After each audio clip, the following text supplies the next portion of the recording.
Okay, greetings guys, and welcome to another awesome edition by iCampSA. In this edition, we are going to be looking at trigonometry, which involves solving the problem on the screen, and this will require us to remember a bit of some double angle expressions and our core ratios or core functions. So let's go ahead and begin.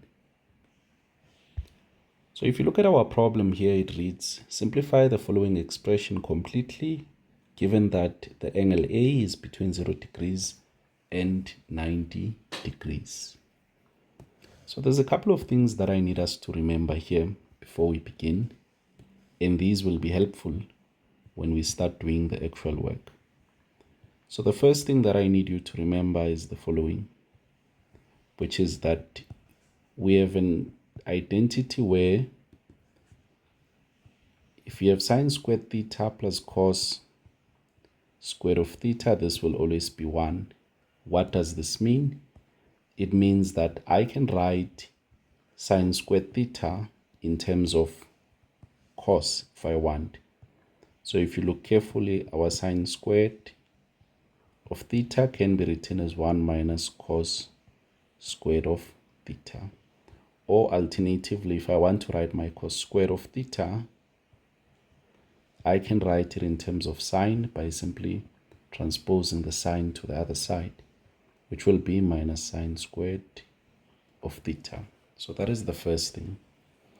Then the second one speaks to double angles. So what I need you to remember is the following.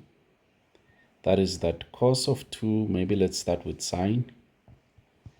That sine of 2 theta is the same as 2 sine of theta cos of theta. Okay, and then let's dive into cos. So if you have cos of 2 theta, depending on how you want to write it, you can write it as cos squared of theta minus 1, or you can have cos of 2 theta.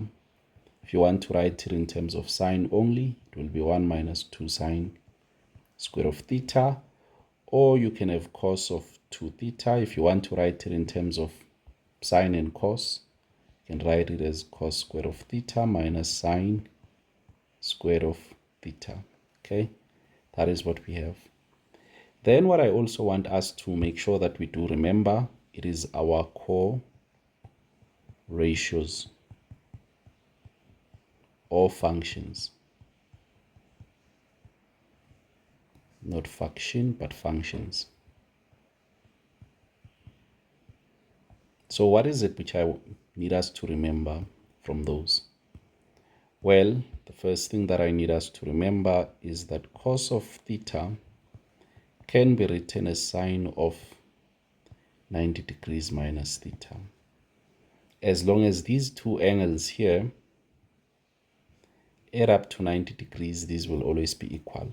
Meaning, if I have sine of theta and I want to write it in terms of cos, the angle would need to be 90 degrees minus theta so that the thetas can cancel. Okay? So let's keep it to this. And then another thing that I just wanted to remind you was that if we are looking at angles and talking about quadrants as an example, if you see an angle of 180 minus theta or 90 degrees plus theta, your brain should remind you that here we are looking at the second quadrant. Okay, this is very important. And then when we are looking at angles, let's say 180 degrees plus theta, and we are looking at 270 degrees minus theta, your brain should remind you that here we are looking at the third quadrant. Okay, and then let's go to the next one where you have 360 degrees minus theta, and you have 270 plus theta, and you also have minus theta.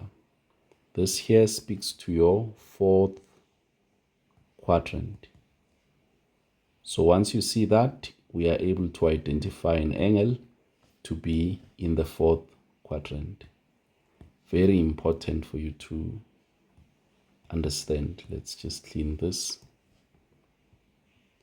Okay, and then if you think carefully, when we speak of the first quadrant, that is where you are going to have your 90 degrees minus theta, and you are going to have your theta, I'll put in quotes, and then you will have a 360 plus theta. So the 360 plus theta is actually what we call a revolution.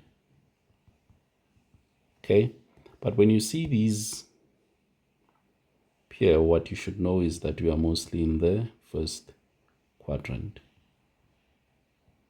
Okay, so now with all of this said, we can now go ahead and deal with our problems. And maybe what we should remember is that in the first quadrant, all of the trig ratios are positive. So all. So by all, what we mean is sine, tan, and also cos. On the fourth quadrant, it is only cos that is positive. Okay. Then on the third quadrant, it is only tan that is positive. Then on the second quadrant, it is only sine that is positive. So it's only sine that is positive. Here it's only tan that is positive. On the third quadrant, it's only cos that is positive. And on the first quadrant, it is all trig ratios that are positive. Okay. Now with all of that said, let's go ahead now and start doing our work. So we can see that we have 1 minus cos squared of 2 times a. So if you look at the identity, this one here, you will see that as long as the angle here is whatever it is, theta, we can equate it to sine squared of the same angle. So meaning this is the same as sine squared of 2a.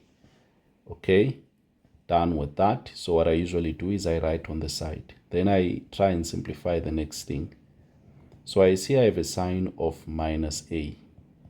So the angle minus a, I know that this is in the fourth quadrant.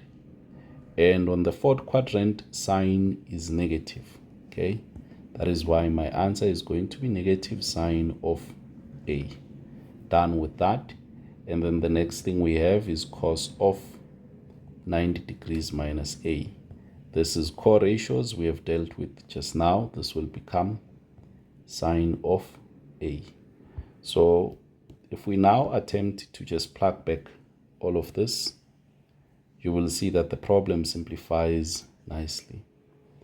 So what we had ends up becoming the square root of, if you observe carefully, sine squared of 2a, and then this will be divided by minus 2 times sine of a, and then cos of, that what you call cos becomes a sine, so it becomes sine of a,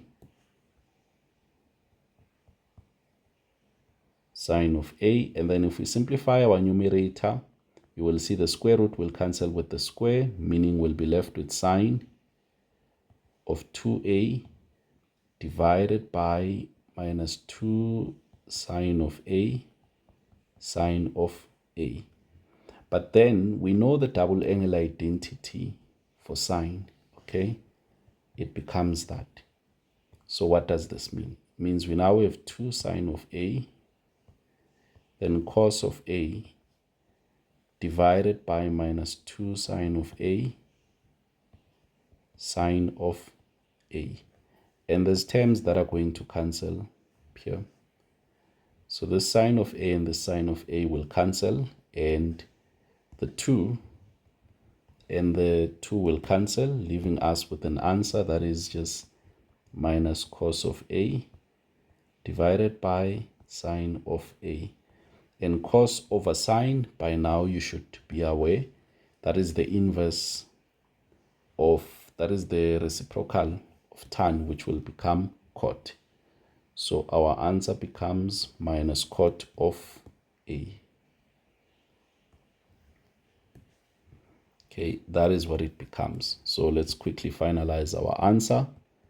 So our answer to this question, if we summarize it to 1 trig ratio, it becomes minus cot of A.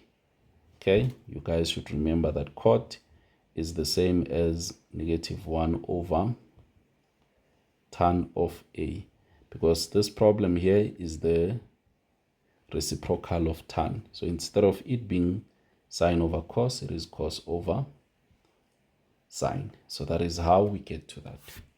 So I hope that you do understand what you were expected to do for this problem, and it does make sense. So cheers for now. I hope you enjoyed.